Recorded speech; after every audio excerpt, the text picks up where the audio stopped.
Okay, so I got a response a few weeks ago to one of my two videos on the subject of science in the Quran. And obviously this was from a Muslim who wanted to believe that these things are proof that the book in question was dictated by a god. So I'll be talking to him for the remainder of this video. And let me first make it quite clear, I think this implies an insult of your prophet. You are basically calling him stupid, and claiming that he was A, incapable of listening to what the people around him told him, and B, unable to figure anything out for himself. I think you should have a little bit more respect for your own prophet than that. But that's just my opinion, of course. Now, let's move on to your video.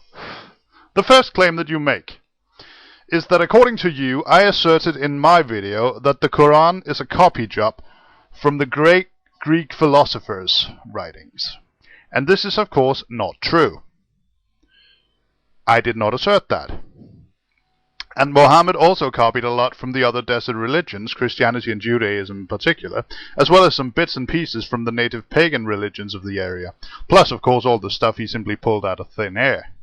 I have never claimed that he copied the entire book from the Greeks. So that is nothing but a straw man, and you either already know this and did it on purpose, or you simply weren't paying attention.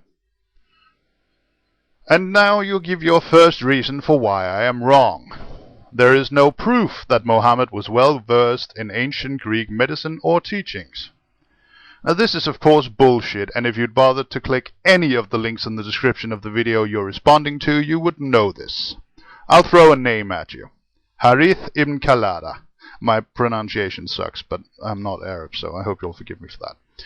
Anyway, look it up. I dare you. This guy was one of the first Muslims. He was close to Muhammad, he's mentioned in the Hadiths, and he was a doctor who was trained in medicine in the Sassanid Empire.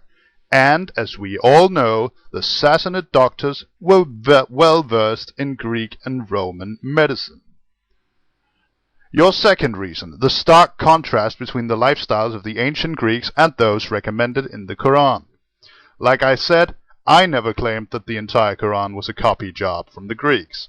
That was your straw man. Congratulations, you've now torn down your straw man. But that does nothing to invalidate my position, because my position and your straw man are not identical. Your third reason, why didn't he copy any of the stuff the Greeks got wrong? And that's a funny thing, because this is a very common Muslim defense against these points. And the funny thing is that Muslims completely overlook the fact that he did actually copy some of the stuff the Greeks got wrong.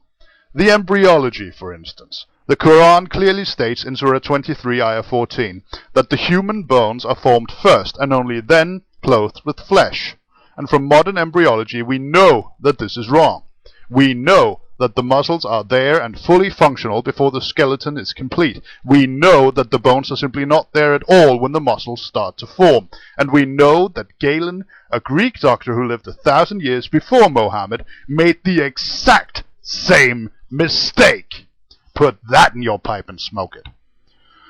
Now the reason Mohammed didn't copy any of the stuff you mention. As for the 4 elements, I don't know. He may have never heard of them, or he may have just not found it useful or interesting. Fire already contained a substance and just released by flame, again, same thing. He may not have heard of it, or he may not have cared. As for plants having a soul, that would clearly be stupid, because like all of the Abrahamic religions, he was obviously interested in having mankind be special and being the only animals in possession of a soul, especially as he, like most religious people, did not consider humans animals. That one's a no-brainer. Your final reason. Why the Greeks rather than the common knowledge of his own time? And once again, if you had been paying attention or bothered to do the slightest bit of research, you would already know this. The knowledge of the Greeks from 1,000 years earlier was the common knowledge of the day. It's not like Mohammed went, water's separated into 2 distinct flows where salt water meets fresh water, and everyone went, oh, I had no idea, you're so clever.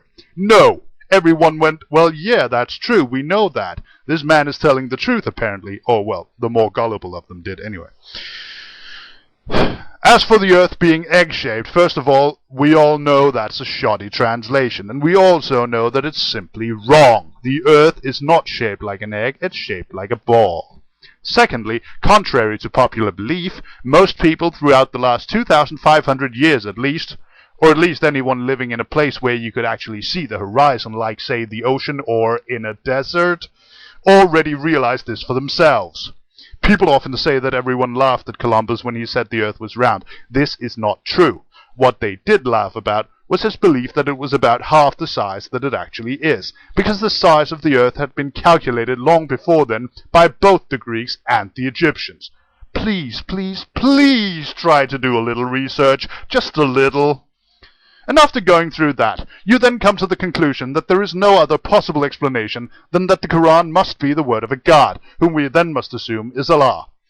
And you see, this is my sole and only reason for addressing this issue in the first place, because if you want to base that conclusion solely on the so-called facts in the Quran, then you also have to conclude that Aristotle, Hippocrates, Galen, Anaxagoras, and all the other Greek scientists, doctors, and philosophers that I mentioned in my previous videos on this subject were also inspired by that God, because they knew all the same things, and then some.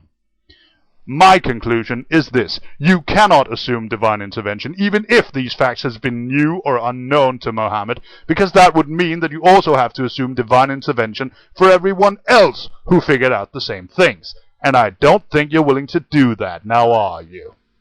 You're quite welcome to believe that the Quran is the word of Allah. I really don't much care. But if you claim that this is in any way proof of that belief, then you are plainly and quite frankly wrong. Peace.